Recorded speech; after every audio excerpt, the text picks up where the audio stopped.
Bonjour, je suis psychanalyste et je viens de sortir un livre intitulé Ni pantin ni soumis, qui a pour thème, entre autres, le mouvement MeToo. Et je suis frappé et je déplore fortement depuis quelques jours les réactions extrémistes en tout genre, hommes comme femmes, qu'il suscite. Et donc je voulais mettre quelques éléments au point face à cette évolution sociétale de profondeur. Après des années d'harcèlement de la femme, il était évidemment nécessaire et indispensable que la libération de la parole se fasse et du coup que les femmes victimes puissent s'exprimer, être entendues et que les violences faites aux femmes régressent et cessent définitivement, que l'égalité enfin puisse être une vérité pour tous, que ce soit dans les salaires, que ce soit dans les droits, que ce soit dans le respect de l'individu. Pourtant, ce que me frappe actuellement dans le mouvement MeToo qui est poussé à l'extrême, c'est que sur les réseaux sociaux en particulier, les hommes peuvent être libérés en pâture de manière anonyme. Chaque homme peut de facto, à tout moment, être incriminé, nominativement exposé à la vindicte publique comme étant forcément coupable.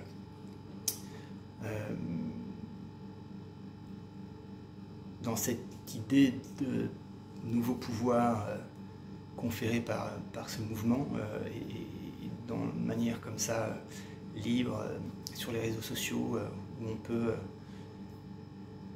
incriminer tout un chacun, il me semble important de mettre en avant une possible instrumentalisation de la justice, hein, par exemple pour obtenir la garde des enfants ou encore quelques femmes qui auraient été quittées et qui ne le supportent pas et du coup qui se servent de cette arme devenue toute puissante pour pouvoir absolument condamner moralement et publiquement l'homme en question.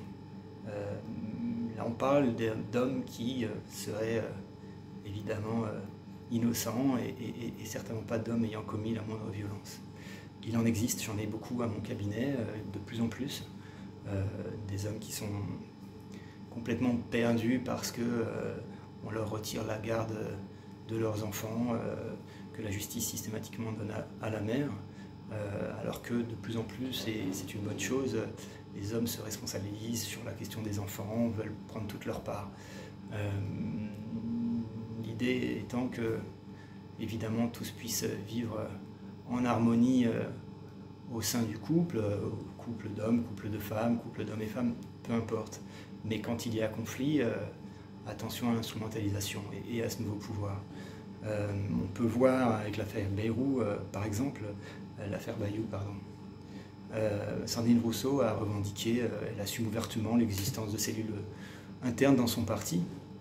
Et la parole de l'homme est forcément coupable et donc il n'a même pas été entendu. Je trouve que c'est une approche staliniste et inquiétante. Est-ce que tous les hommes dans leur ensemble doivent être les victimes expiatoires d'un système qui n'est pas suffisamment réfléchi et élaboré? Je pense réellement qu'il serait nécessaire de pouvoir former davantage les policiers, les psychologues, les assistants sociaux, les éducateurs, les infirmières, tout le milieu professionnel pour pouvoir recueillir la parole des femmes, celle des hommes quand il y a enquête, qu'elle soit étayée, qu'elle soit soutenue, qu'elle soit préservée surtout, et pas jetée en pâture. Alors bien sûr la question du judiciaire et de la lenteur de la justice se pose, c'est pour ça que je pense qu'il faudrait pouvoir mettre, évidemment, facile à dire, mais davantage de moyens dans des tribunaux sans doute d'exception, parce que le temps médiatique n'est pas le temps judiciaire, et du coup, souvent on jette en pâture ces individus, ces hommes, et parfois ils sont innocents, et leur innocence, tout le monde s'en fiche. Du coup, peut-être serait-il nécessaire de lever définitivement la prescription.